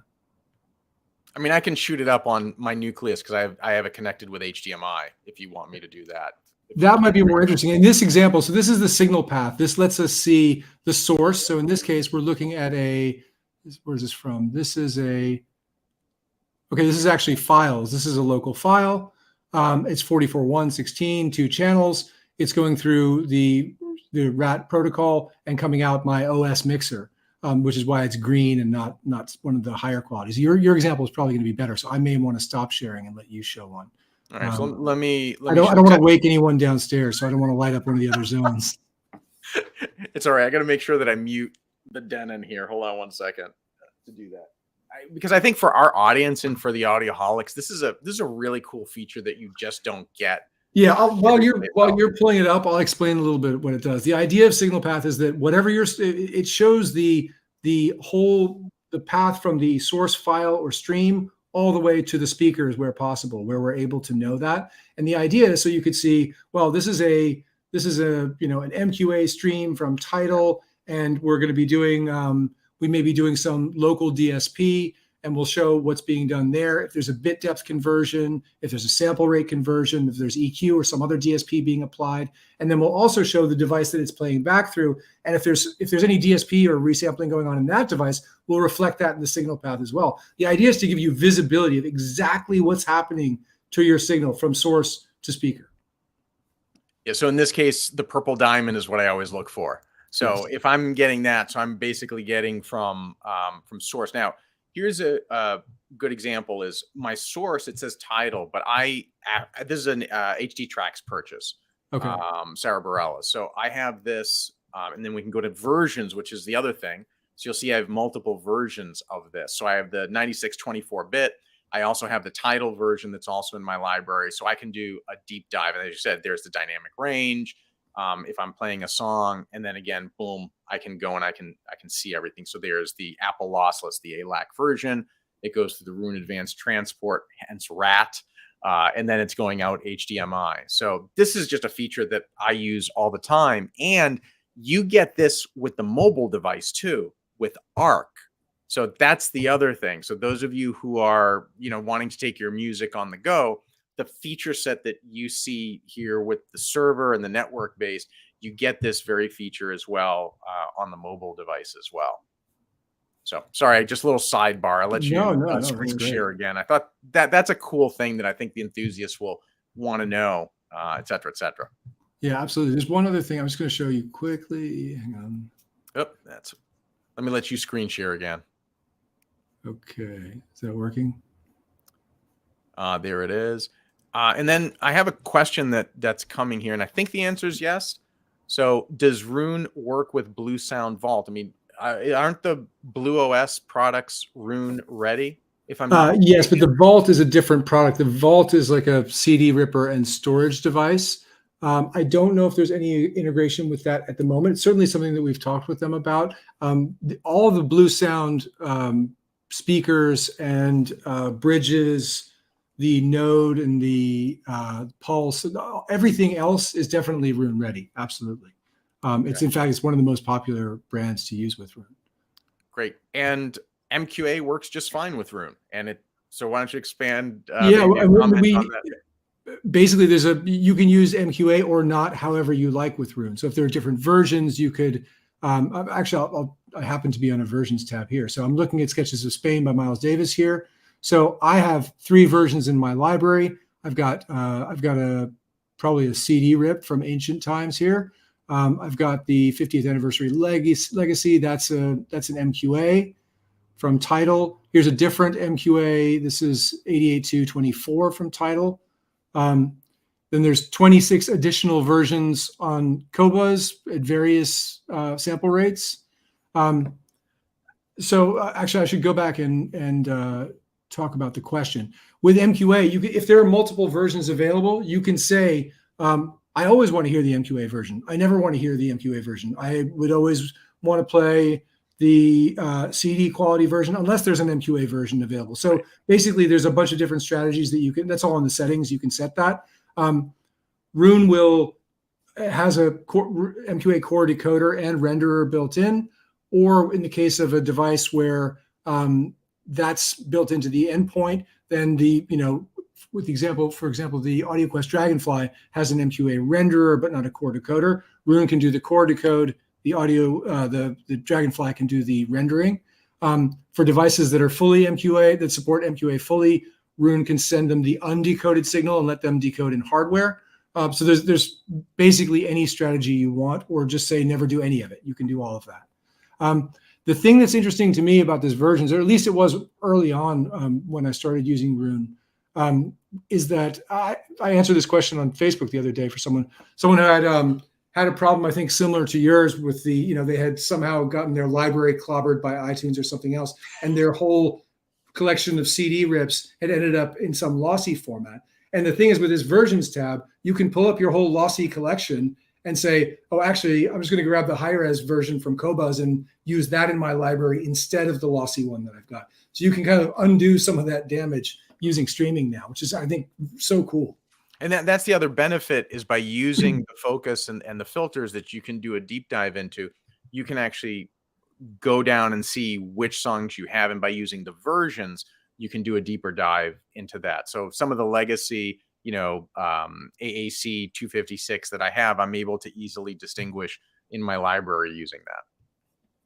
Yeah, absolutely. And then you can actually use, you can use focus to say, I want to see only my, my high res in this format or whatever, and kind of slice and dice it that way. So that focus feature that I showed you in the context of Beethoven's Ninth, you can do that across your whole library. You can do it within an album. You could be looking at an album and say, only show me the tracks that are with this person as a songwriter, or this person as the, mix engineer, whatever. It works basically everywhere in Roon. You can use focus. Got it. Now, you launched a new feature, which correct me if I'm wrong with the version. Was it in 1.8 you launched live radio to be able to pull the radio stations, or was it earlier than that? My point being is that's another feature that I think it was pre 1.8 if I remember correctly. Okay. But the idea there is, any internet radio broadcaster, you can add your own URLs. You can use our sort of directory of radio stations. Actually, let me share again just for context. Great. Because that's a nice feature too, with now some products not having, FM, that controversy about, AM radio, the whole 9 yards. You can really integrate that in without have to supplement it, is my point, with another piece of software. It's just all within one pane of glass that you're looking through with Roon. Yeah, exactly. So you may do your listening may be primarily your own files and Qobuz and title, but you can keep your live radio stations here. And so here are some recently played. I've got, these are, geographically local to me. I can browse by, popular stations. I can go to categories. I can browse music radio stations by genre. And then what's interesting about these is that if you do, let me see, if I do,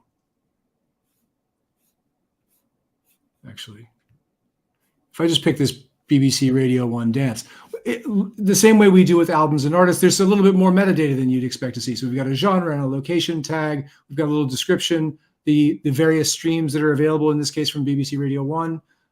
So I've got 96, but in our world, of course, people are interested in higher res streams. So we show you the quality of each of the streams. And if you have, if you have your favorite radio stations that aren't represented here, you can add them to the directory and then share them with everyone else so that everyone's got access to them. Also, there's one thing I didn't touch on earlier. So this is my home screen, as I was talking about. This is my library. Here's some of my, recently added albums, some new releases. You were asking about playlists earlier. These daily mixes, we generate 6 of these every day for every user based on their listening history and the contents of their library. So these are unique every day. And you may say, well, I'm really in the mood for some Tony Allen today, and I'm going to listen to this, or I can save it off. So this is generated today. It will disappear tomorrow, but I can save this. I think this is really great. I'm going to save that. Now that's in my library. I didn't realize I could. It's there, and I never realized that until you just told me now I could save it. It's an important one, because if you get a really good one, you really want to save it, right? So those are generated per user. Everyone sees different stuff there. And obviously they change for you every day. These are actually curated playlists here.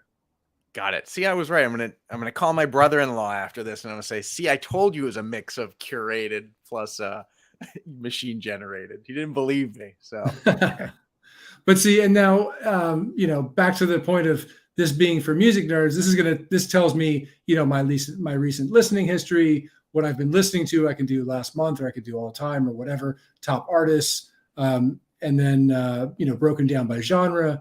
Here's some recently played stations again, some recent artists, some just genre recommendations. Again, this is kind of I think of this as being serendipity. Some days I open up Roon, I know exactly what I want to listen to right now, and other days I don't. So, Malian music, I would not have guessed that, right? But wow, that sounds like an interesting thing to do today, right? So these are just kind of surfaced out of your music collection and given to you as recommendations. I want to bring up a point that's I think just a really well thought out feature. So UI means a lot to me in software design, and I appreciate well-designed pieces of software that take things that can potentially be very, very complex, but yet make them simple and powerful. What has happened with that panel down there with the recent listening? You have brought together so many different areas. Like, I'll do the screen share just for a quick sec here. Yeah. So guys, look at what you can do here. So this is, let's say, my last 4 weeks. I can go to Saturday. I can click on Saturday and I can see the genres that I listened to 3 weeks ago.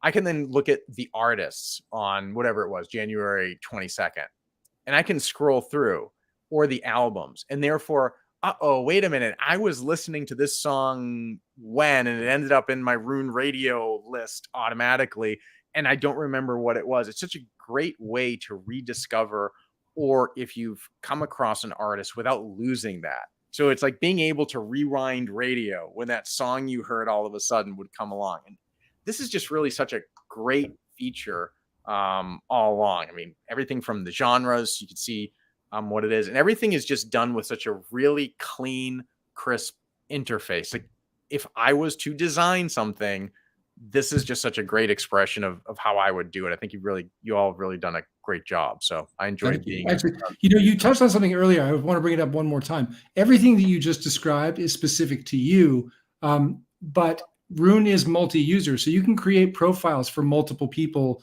in your household. I have one for my wife, for me, for the kids, and we have an extra profile that is that's the house profile. So if we have people over and everyone's picking music, we don't want that stuff to end up in any of our play histories. We just put it on the house account, and then everyone can use that.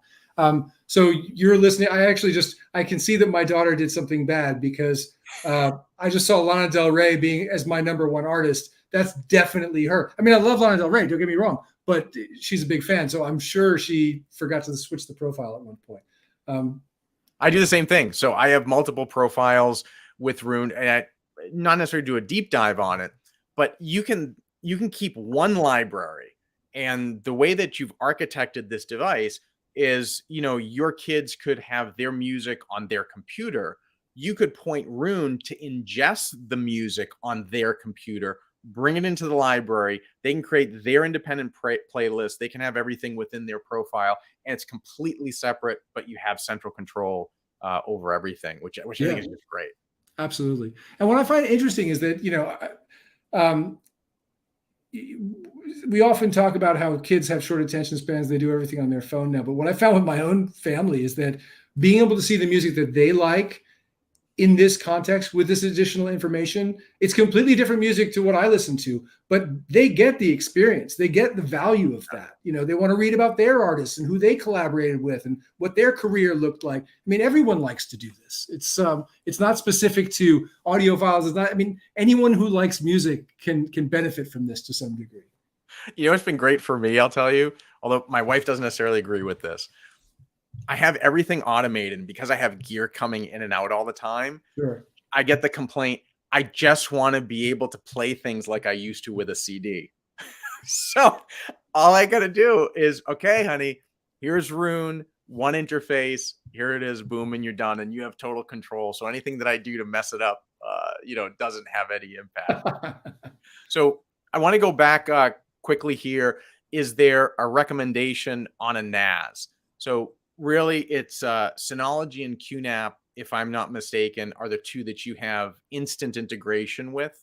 Yes. Can you expand upon that, or if somebody has a Yeah, different brand, absolutely. what they Because would within do? those two, I mean, I haven't kept up to date on actual model numbers, but I'll tell you, both of those brands have make products that work well with Roon, and both of them also make much lower end products that are not going to have the sort of CPU horsepower or RAM to give you a great experience. I would say go with the sort of not enterprise level, but they have the sort of their, the small, whatever, the small business type units. They're going to have Intel CPUs, x86 CPUs, and they're going to have either they're going to come with a good amount of RAM or they're going to have expandable RAM. So, I mean, I have a QNAP here where I actually just popped in, a few additional SSDs and a few other sticks of RAM and upgraded it. So I would say you'll want sort of an i3 based or better QNAP or Synology if possible. So just the highest spec x86 NASs are generally the ones to look for. Okay, that's good to know. And this and I know this, but this isn't a sales pitch. This isn't one of those sponsored shows or whatever, but it looks like Scott really likes likes what he's heard with Roon. Sorry, I missed the first part of that comment. Hang on, let me go look. Sorry. Oh, wait a minute. Where did he say? Here we go. There you go. So this was really Teo telling Gene, and then you all making those comments on our last show about how much you love Roon, how much you wanted to see, what's the status with the integration with the Anthem AVM 70, AVM 90, that we really said, we've got to do this. And I know since we've known each other, I said, I've really got to get you on the show. So that was really the impetus in the conversation to do this, to try to just bring value to the enthusiast community. So anything else you want to tell us about Roon? I want to make sure if anybody else has any questions to ask the man himself. We do that before. Yeah, actually, this is a very interesting point. This only listening to 20% of my library. This is a problem that I don't feel like any of us had back when we had to buy vinyl and CDs, right? You buy it and you're going to listen to it because you paid good money for it. You're going to listen to it all weekend if you have to. But these days, this is a thing that you do with streaming. I mean, we talk about it being like a shopping spree, right? You just add everything to library. And so I've actually created a tag that I call on deck. It's like my to-do list for listening. So when I add new things or I read about something in a review on a website, I add it to my library, I put that on deck tag. And then when I have some time on the weekend, I just open up that tag and see what's all the stuff that I need to go through. And then some of it I weed out, some of it stays in my library permanently. That's right. We didn't even get into that. I mean, playlist default, but you can tag your music. You can do all these other things within Roon to really help you fine tune your musical experience. So I don't know in terms of, I'm not sure I understand the question, but maybe it makes a little bit more sense to you. So does the engine look at everything in the library? I think it's about the recommendation. Listening history also has a weight. So you could have 10,000 albums. If you only ever listen to 10 of them, those are going to have way more weight than the other contents of your library. Both are factored in, but your listening history is probably the most important data point. Okay. That's good to know. That maybe is a key reason why I've also found it to be so relevant. And I find the weight so much better. I mean, I'll tell you, when I listen to Apple Music, I find the quote unquote, the radio feature, what they recommend or what auto plays next, to be so out of sync with what my taste is or the mood of the original song. And I don't get that with Roon. I tend to have a better experience overall musically with that feature. That has been our feedback. I'll be perfectly honest. I get very lazy sometimes. We had some friends over last weekend, and I happen to know this guy's, his musical taste pretty well. So I just thought, okay, I don't have time to put together a whole queue of music for the evening. I just pick one song that I know he loves and just let Roon Radio do the rest. Yeah. And it was magical. He was like, "How did you make this playlist?" I was like, I picked one song. That's all I did. That's a whole other feature that we didn't really talk about, is that, yes, you can tag and you can do everything manually, but you can also just say, "Hey, Roon, pick it for me." And I think you already mentioned about NASs and NAS support, but I wanted to highlight this question as well. I don't know if there's anything further you want to comment on that. TrueNAS support. I don't know off the top of my head. Okay. That'd be a good thing maybe to just go to the roonlabs.com site and just ask that question in the community forum. Yeah, if you go to roonlabs.com or community.roonlabs.com, ask the question. There will be someone will give you a better answer than I'm able to. I'm really sorry. I wish I could. All right. So this is I'll take this one as the network guy. So yeah, it doesn't surprise me that ARC doesn't work in a double NAT setup. Double NAT you really shouldn't be doing from a networking side of things.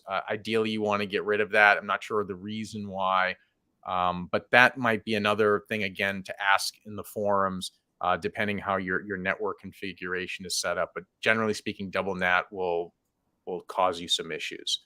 So I would say if you want additional help, but it looks like there may be an additional issue here. It looks like he's using 5G, a home 5G internet connection.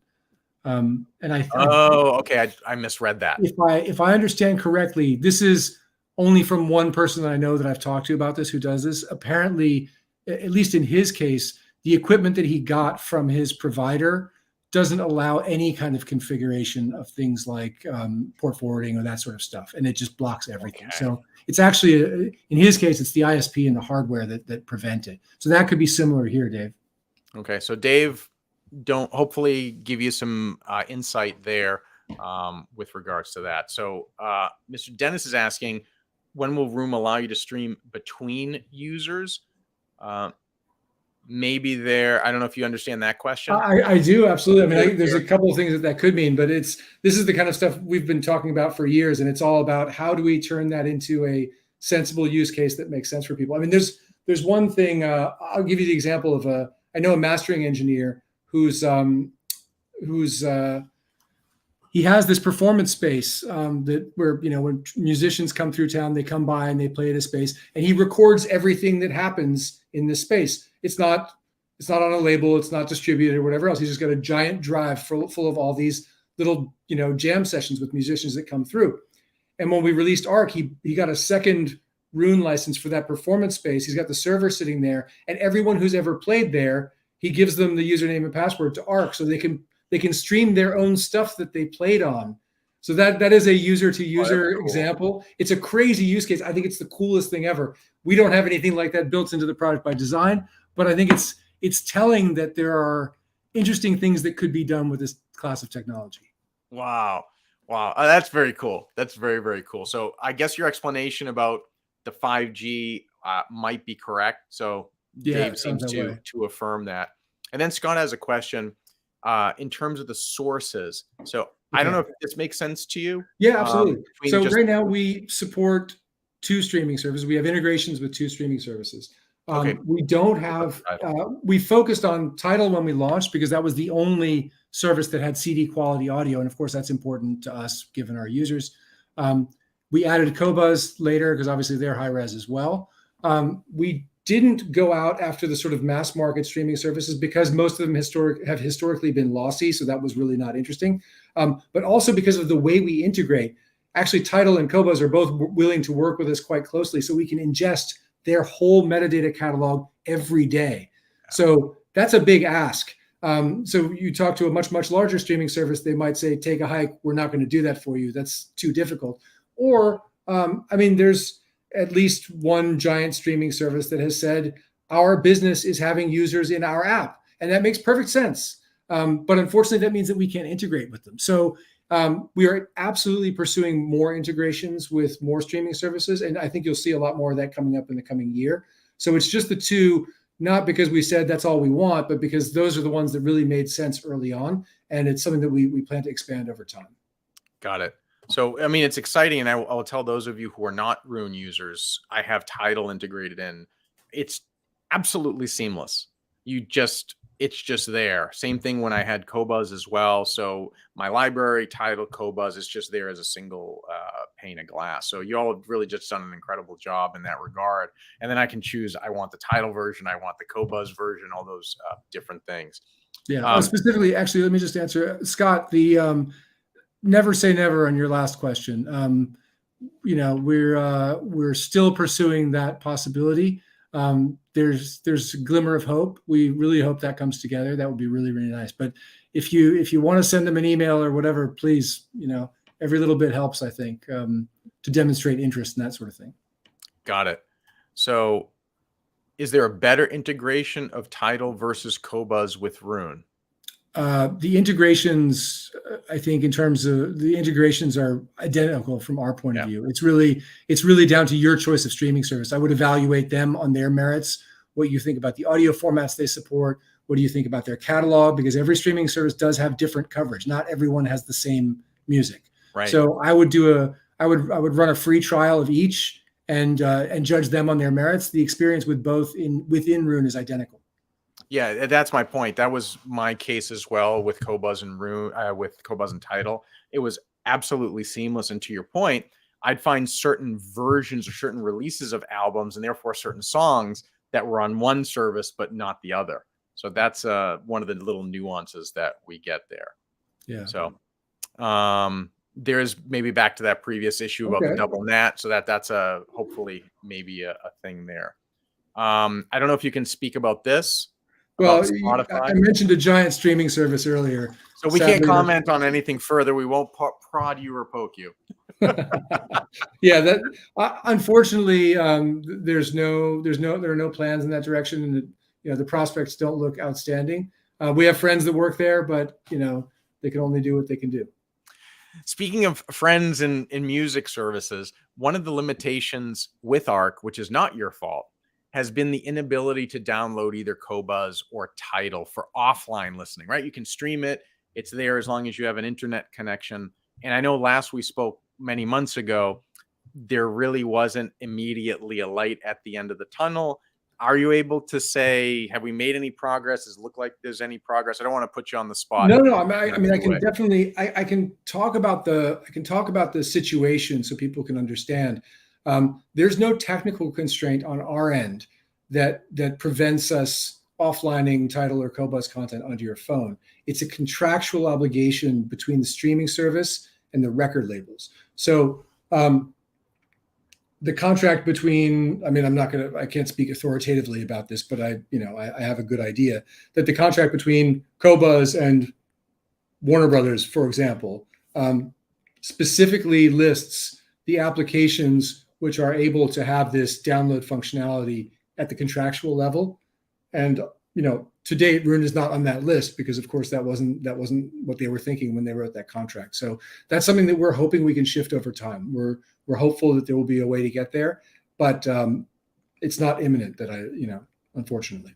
That's right. And that's great. I think that's the message that really needs to be said because not everybody understands that. And that was great to be able to talk to you behind the scenes, for the review with ARC to understand that, because then you can get all these other fairy tales that result. I don't know if you can comment on this one, but that's sort of, I think, in the same vein about Apple Music. It's in a similar vein. We've had some fantastic discussions with Apple Music. That's a great team. They're really interested in what we're doing. There are some technical constraints there related to the way Apple handles its playback that we have not yet figured out how we can possibly, accommodate. So that's a discussion that's ongoing. Unlike Spotify, Apple Music, we do have a productive conversation going on there. It's just that there's this kind of technical gotcha that we need to try to find a way around at some point. That's great. That's great. So, Enno, I don't want you to turn into a pumpkin. I don't want you to get to midnight over the pond, across the pond over there. You've been so gracious with your time. I mean, really almost an hour and 50 minutes just about. No. Thank you so much for having me. This has been great. No, it's really been great. So, guys, unless there's any other major question, I hope you appreciate what we were able to do here. You wanted Roon, we delivered Roon, and we delivered the founder of Roon just for the Audioholics audience. So as Gene would say, don't forget the Patreon channel if you could, patreon.com/Audioholics. Your support of the channel, what's happening here at Audioholics is very, very much appreciated. We hope you appreciated today's show. This was just such a joy, and it was so good to see you again. Thank you. You're so gracious with your time on a Saturday in the weekend and being able to do that. So any final thoughts? We've got one last question. Is Dolby Atmos support in the pipeline? I can't say specifically. I would say that it's certainly an aspiration. Let's say that. But I can't make any commitment beyond that at this point. No, thank you for watching. That's great. All right. So guys, thank you very much for joining in. Have a wonderful rest of the weekend. We really appreciate it. And don't forget, keep listening. Thanks. Thanks, everyone. Bye-bye.